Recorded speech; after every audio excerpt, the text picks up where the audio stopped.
ETF News, c'est le décryptage des chiffres clés du marché des ETF avec aujourd'hui Isabelle Boursier. Bonjour. Bonjour. Responsable des gestions indicielles et quantitatives chez BNP Paribas Asset Management. La question qu'on se pose, c'est le bilan. Un petit bilan, on est quasiment à mi-parcours de cette année 2018. On va revenir ensemble sur les grandes tendances justement sur le marché des ETF en Europe avec déjà un premier chiffre clé. On va le voir s'inscrire, 82%. C'est la part des flux, et vous allez expliquer ce que ça veut dire, la part des flux sur les marchés actions depuis le début de l'année. Sur 100 euros qui se sont investis, il y en a 82 euros qui sont allés sur les ETF en actions. C'est ça qu'il faut comprendre? Exactement, c'est ce qu'il faut comprendre.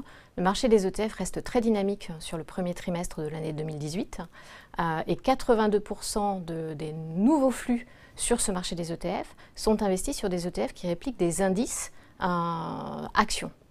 Et ça n'a pas toujours été le cas. C'est là où c'est intéressant, c'est qu'en fait, ce taux de 82%, qui est très fort, est bien plus élevé que ce qu'on a eu dans le passé. En effet, en 2016, on avait un taux beaucoup plus favorable aux obligations, et notamment aux ETF sur des obligations d'entreprise. Et ce qu'on voit en termes de tendance, c'est qu'aujourd'hui, et depuis 2017, il y a un appétit des investisseurs qui s'orientent beaucoup plus sur les marchés actions, que ce soit les actions des pays d'Amérique du Nord ou que ce soit les actions européennes. Ouais. Et croissance, vous nous le dites aussi, croissance à deux chiffres du marché au global encore en 2018.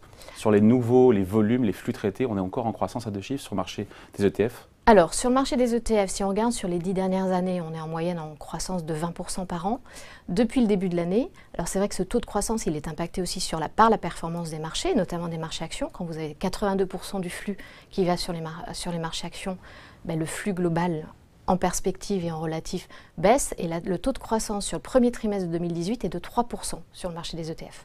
Deuxième chiffre clé, Isabelle, 2 tiers. Pourquoi 2 tiers? Parce que c'est la part des flux ETF obligataires. Il y a les ETF sur actions, les ETF sur obligations. Et sur les obligations, 2 tiers des flux vont sur quoi? Non pas sur les obligations entreprises, dont on parle à l'instant, mais sur les obligations gouvernementales qui sont moins risquées. Ça, c'est intéressant aussi. Exactement. Donc, c'est une tendance qui est assez récente, qui est une tendance qui est aussi relative par rapport à ce qui se passe en ce moment sur les marchés obligataires et notamment aux États-Unis avec une remontée des taux. Et on revoit les investisseurs se repositionner sur des obligations d'État et plutôt sur des maturités courtes. Donc, soit des actions, donc actifs plus risqués, soit des obligations entreprises. Finalement, c'est assez polarisé. Hein. Soit des actions, soit des obligations d'État et pas d'entreprise. Et moins d'entreprises. En fait, tout ce qui est ETF sur obligations d'entreprise, on est plutôt en décollecte depuis le début de l'année. Allez, troisième et dernier chiffre clé, 1654. Le nombre d'ETF listés en Europe, ça en fait beaucoup. Et la liste s'allonge jour après jour. Ça en fait beaucoup. Alors par rapport à un marché global où les États-Unis dominent, les États-Unis c'est quand même 75% des encours sur les ETF, on a le même nombre d'ETF listés en Europe. Ça vient du fait qu'on est sur un marché qu'on appelle fragmenté, puisque chaque bourse a ses propres listes d'ETF. C'est important notamment pour un particulier de bien prendre un ETF qui est coté sur sa bourse en local. Ça change un peu les choses d'un point de vue coût de transaction chez son broker notamment, et donc un nombre d'ETF très important en Europe parce que les ETF vont être cotés sur Euronext, sur la bourse de Londres, sur la bourse de Milan, sur la bourse allemande, et donc il y a un aspect aussi coût qui est à regarder pour l'investisseur et un nombre d'ETF qui est très important. Cela montre également beaucoup le dynamisme en fait de ce marché avec une offre qui est très très diversifiée.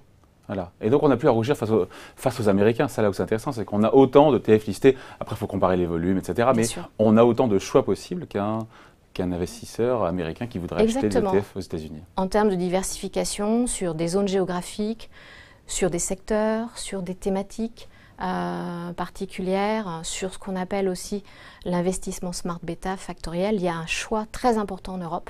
Et comme tu le disais, on n'a pas besoin de rougir face aux États-Unis. On est un marché qui également croît très très vite.